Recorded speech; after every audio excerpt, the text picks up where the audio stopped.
Thanks for tuning in. We're still doing our series on early literacy. So if you haven't watched before, we are going through all the different components of early literacy, talking about each one, what it is, how you as a caregiver can implement that for your child.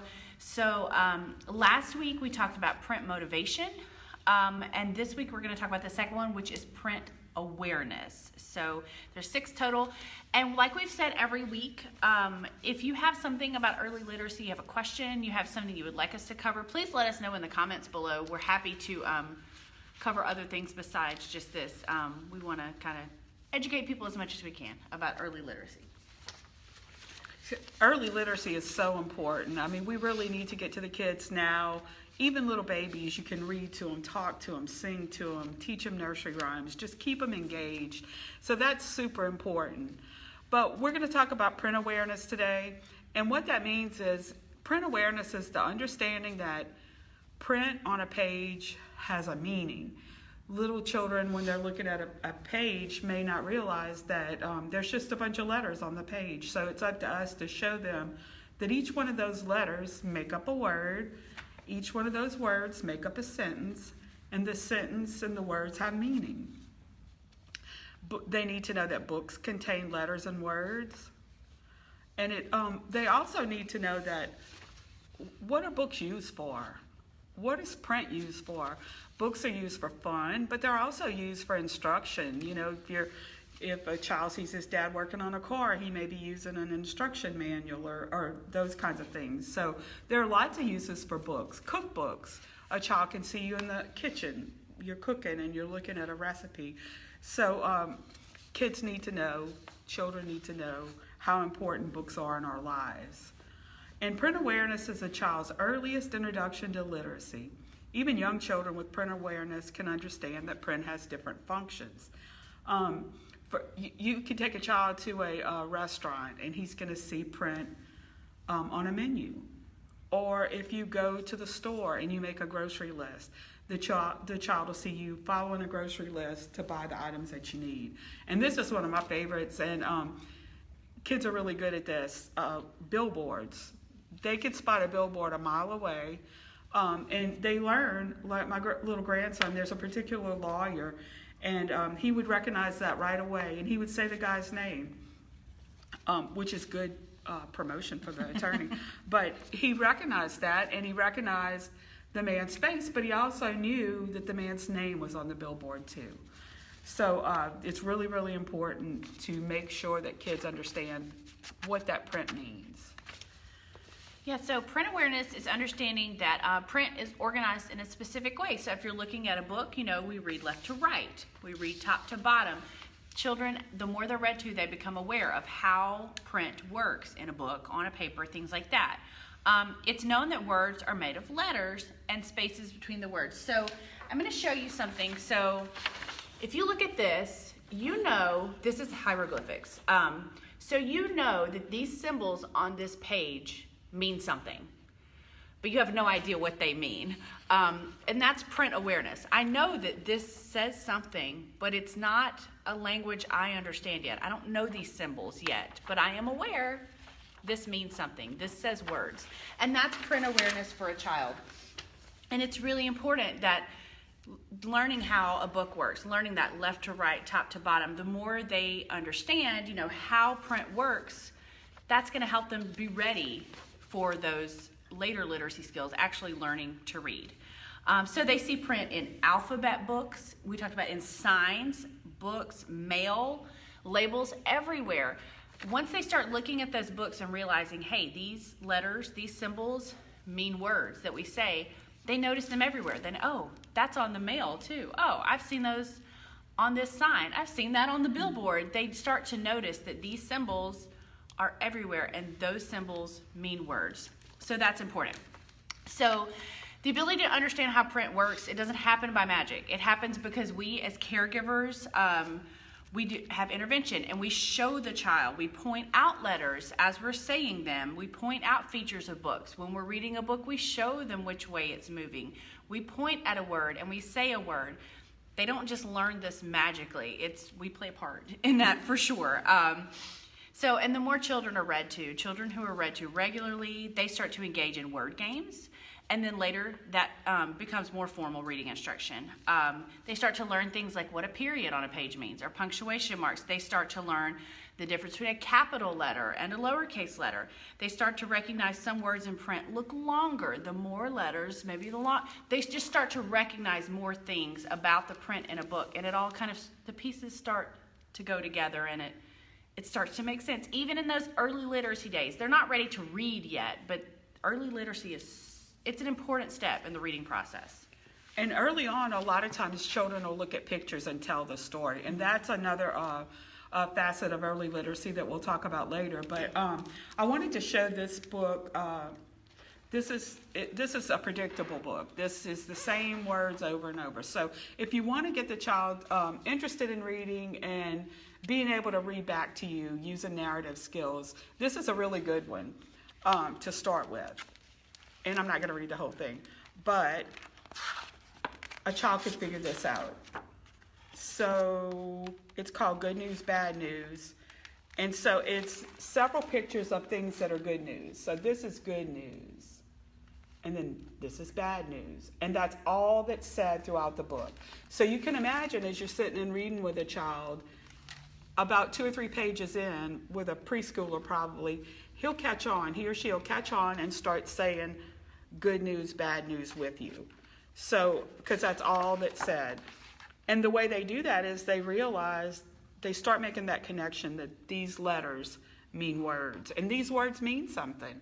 And later on, as their skills increase, that they relate to the pictures. So these are early reading skills. Books like this are really, really, really a good start. If they just have this, if they're repeatable, predictable, those are good places to start.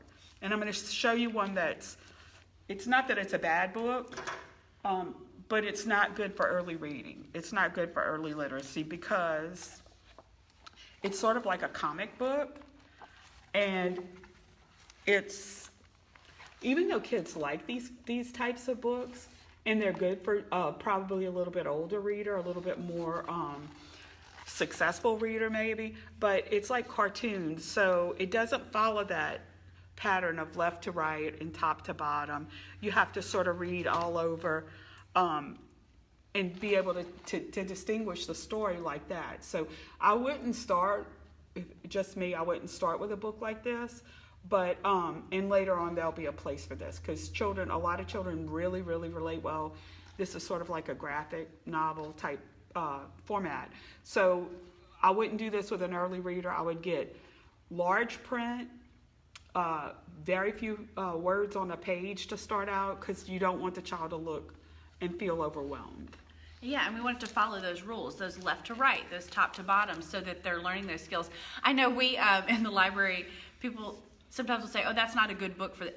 All books are good books, we think, but not all books are good for every purpose. There are so many story books that I love that I often say, this is not a good story time book. It's a fantastic book maybe to sit and read with your child or your older child to read, but it's not a good read aloud for a group. That doesn't mean I hate the book. That just means it's not good for this purpose. And this is the same way. There are certain books that are good for teaching early literacy and some that serve other purposes. So no books are bad books, but some books are bad for certain things you're trying to accomplish. And it is, predictable books are really good for young children. Like, can you predict what's going to happen next?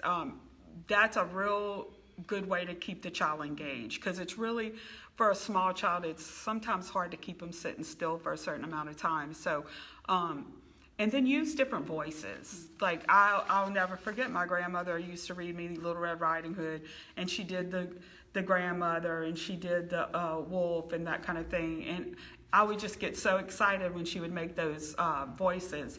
And do that with your children, with the children you read to. I enjoyed it. You probably did too. And do it with the children to make the story more interesting. If you're ever unsure, let's say you want to have some books for early literacy and you don't know where to start, that's what we're here for. Go to any branch of the library and ask them, what's a good book to start with for early literacy? We can help you find those for sure. And not just, we can, but at any branch, someone can help you find those. So don't feel overwhelmed. I know you walk into that children's room and it's a sea of books and you don't know where to start, we can help you. We know where to help you start. So that's what we're here for at the library. And another thing I want to talk about, and this is something that we go through every day. It's called environmental print, but all that is signs, billboards, cereal boxes, just things that we come in contact with every day. You would be surprised at what a child already recognizes. I know my oldest son, I'll say this because the store is no longer in business, but he would recognize the K in Kmart, and he could say Kmart because he just recognized that big K. And businesses do this on purpose. I mean, the golden arches aren't golden arches for, that's an M. So they do this for a reason, and children recognize those things early, very early, probably before they can say it. They can see it and understand it. But you could do this at home with your children when you're taking groceries out of a bag or getting ready to cook and you're lining up your stuff to cook. Ask the child, if you got a box of a certain kind of cereal, say, can you see the first letter in your name on that box? Or do you see a big C in that box, on that box? And then choose some simple signs, like if you're driving down the road, make a child tell you when he sees a stop sign. Make a game out of it. Make it fun. Make reading fun, learning to read fun. Make memories. Make reading memories. I know I always bring up something when we do these programs that happened to me when I was small. But they were important enough to me that I remembered them all these years later, and they made an impact on me. So make those memories. And it's hard to make time for your children during, these times are hard. Trying to work and get kids in school. You don't know if they get sent home or whatever. Some of it's virtual, some of it's hybrid. It's a stressful time for kids. So use this little bit of time that you can carve out during the day to spend a little time and read with the kids. And you can even cut out cereal boxes and, the letters on there and let them make a puzzle. Just use stuff that you have around the house. You don't have to spend money on expensive educational programs. I mean, you can if you want. I'm not saying you shouldn't, but you don't have to. You can use stuff around the house. Mail. You get tons of junk mail. Let the kids play with it and read it. And so come to us for more tips. Yeah. We're full of them. And if you do want to spend just a teeny tiny bit of money, go to the Dollar Tree, get those letter magnets for $1, get a cookie sheet for $1. That's $2 you spent, and there is so much you can do with that. That's money well spent, for sure. That is money well spent. Yeah. So we're really glad you came today. Yeah. This is a topic that we both enjoy talking about and could go on for hours and hours, but we're trying to break it into small bits so that each week maybe you could try something different. Try one of the facets of early literacy that we've talked about. So catch us next Friday. See you guys next time. Bye. Bye.